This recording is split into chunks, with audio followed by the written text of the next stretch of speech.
For a while now, we've seen Bethesda, as both a publisher and developer, shift more and more towards live service games, which seems to be what this whole AAA gaming industry is embracing nowadays. But following the poor sales of critically acclaimed games like Arcane's Prey and Machine Games' Wolfenstein 2: The New Colossus, it appears Bethesda, as an entire company, is moving away from their traditional single-player offerings and striving for more games that include recurrent consumer spending or pretty much microtransactions. Now, the real problem with live service titles is a game like Fallout 76, which was clearly not ready but released anyway with that $60 price tag and microtransactions ready day one. It's truly amazing how common this is becoming. You have massive AAA gaming publishers who have the time and money to ship a polished and finished product, but they choose instead to release games that are pretty much in early access or beta states. What drives me nuts about this business model is how normalized this practice has already become. You have tons of people defending these unfinished messes, saying they will eventually be good, just like No Man's Sky and Rainbow Six Siege, which, at least for me, I have a different mindset. A game that costs $60 should be good now, not in a few years, and that's exactly how I still feel about Fallout 76. It definitely started out as a train wreck for like its first 3 to 4 months, and only just recently started to improve, and might I add, this game is scored 53 out of 100 on OpenCritic based off of 126 critic reviews for a reason.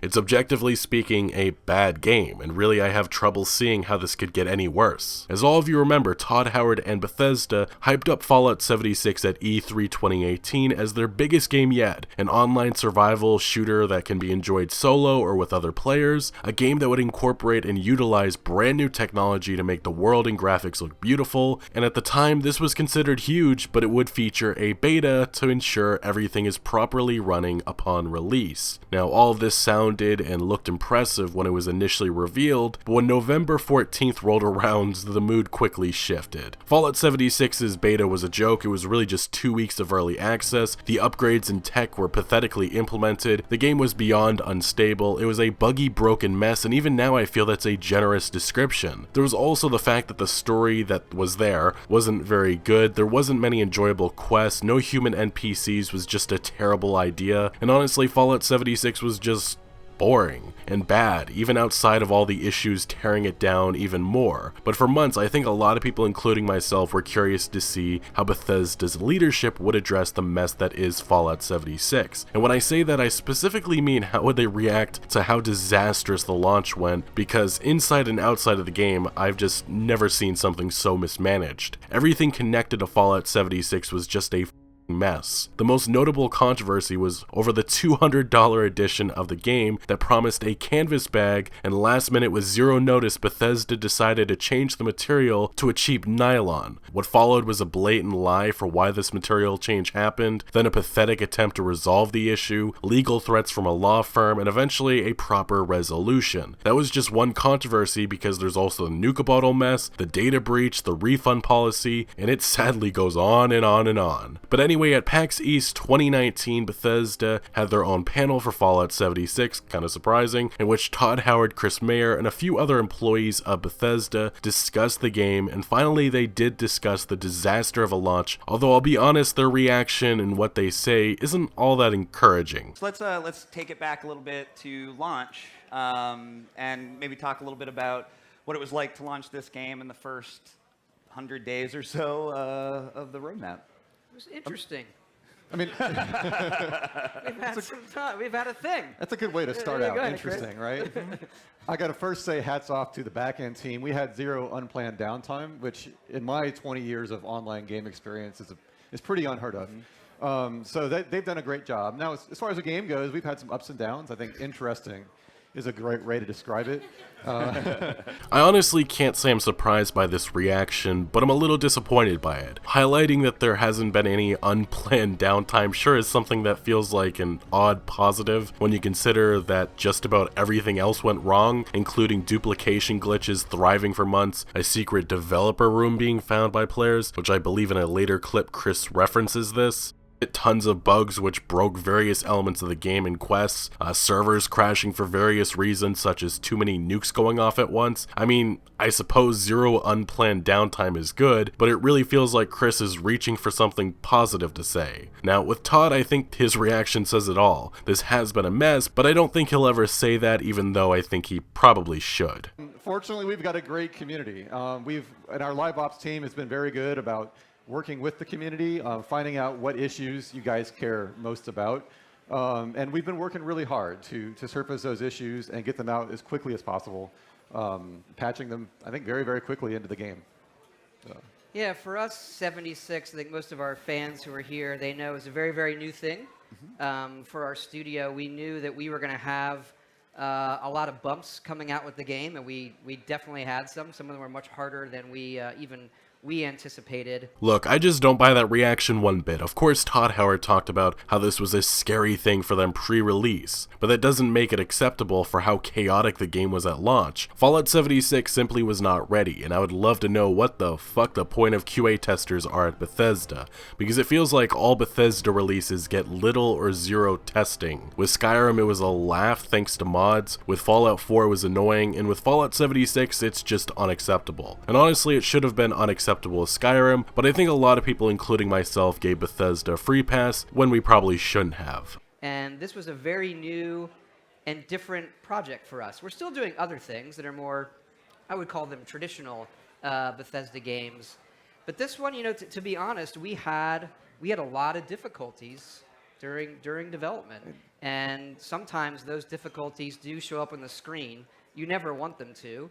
We grew the studio. We're in 4 different studios now in North America. The one in Rockville we've had, in Austin, in Dallas, and in Montreal. And this was a game that really took a ton of people across those 4 studios coming together to make work. And we knew launch was just going to be the beginning. Honestly, there is an obvious solution that could have and should have been considered, and that is delaying the game and working on it more. From a consumer standpoint, it felt like a rush to release, which obviously ended up being disastrous, but that beta that was hyped at E3 2018 should have came a few months before launch, not 2 weeks. I recall many concerned by how close the beta was to launch, and Bethesda VP Pete Hines was on Twitter saying there was nothing to worry about, and well, that proved to be incorrect. 4 Bethesda game studios worked on this, and I believe in a previous interview Todd Howard mentioned id Software, Arcane, and ZeniMax Online Studios also assisted. You would have expected something much better with all the talent and development teams working on this game, yet we got Fallout 76. We're really excited that the game actually did very, very well. We have a huge, millions of players, great player base in this game, giving us tons of feedback, and more so, we feel that our goal is to build kind of a Fallout platform. Even we don't know everything it will become. We have tons of ideas that we're happy to answer and share here today, but it's been a kind of wild journey so far. But we're excited where it's at. There's a lot of cool content coming. Of everything that Todd Howard and the other Bethesda employees and developers had to say, I think that this was the most interesting because it proves to me this company doesn't want to take complete ownership or discuss the mistakes they've made, and it's not just bugs, it's things like the ludicrous prices of cosmetics in the Atomic Shop, the BS they tried pulling with certain holiday bundles in the past, and some of the pay-to-win elements discovered in the game's code, which up to this point haven't made it into the game due to community outrage. In a recent video, I wondered if Todd Howard or Pete Hines would directly address the mess that has been Fallout 76 and possibly apologize for the mistakes they've made at E3 2019, and now I think maybe they'll make a brief joke or comment about what happened, but that's gonna be it, which is unfortunate. A lot of people felt burned by Fallout 76, and this is arguably one of the worst games coming from a AAA gaming publisher in recent memory, although Anthem certainly is giving Bethesda a run for their money. But just a lot of design mistakes that didn't work, and obviously a lot of technical issues. Now, Todd Howard did also strangely highlight the success of this game, saying it did very well, which based on the sales data that's been publicly released, it doesn't look like Fallout 76 did well at all. In 2015, Fallout 4 was the 3rd top-selling game of the year in the United States, and in 2018, Fallout 76 didn't even crack the top 20. Additionally, based on a report coming from Super Data Research, in Fallout 76's debut month of November 2018, the game only managed managed to sell 1.4 million digital copies, which for a game with such an emphasis on online, this is terrible news. And also website GameStat has found that on the PlayStation 4 as of March 1st, 2019, Fallout 76 only has sold 2 million copies. Overall, sure there are quote-unquote millions of players, but this sure as hell isn't a game that's doing very well unless Bethesda had very, very low expectations for what's arguably their biggest and most successful franchise.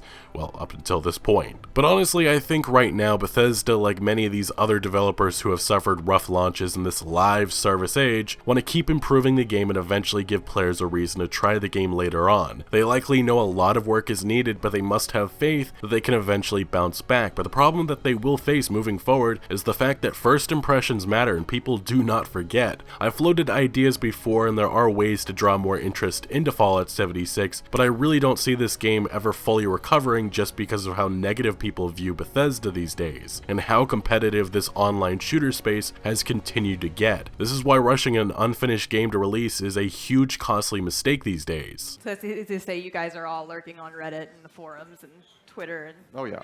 all your social platforms. Yeah, we're on Reddit a lot, and sometimes the adjectives used hide the actual point they're making. But that's like understandable, right? It's very understandable, but we do put a lot of thought into, okay, through this, what is the actual issue? What do people want? It's not just Reddit, it's our own forums, it's emails, it's everything. Because it's an online game, we have a ton of data, so we can see what everybody's doing. Hey, what do they like? Where are they having issues?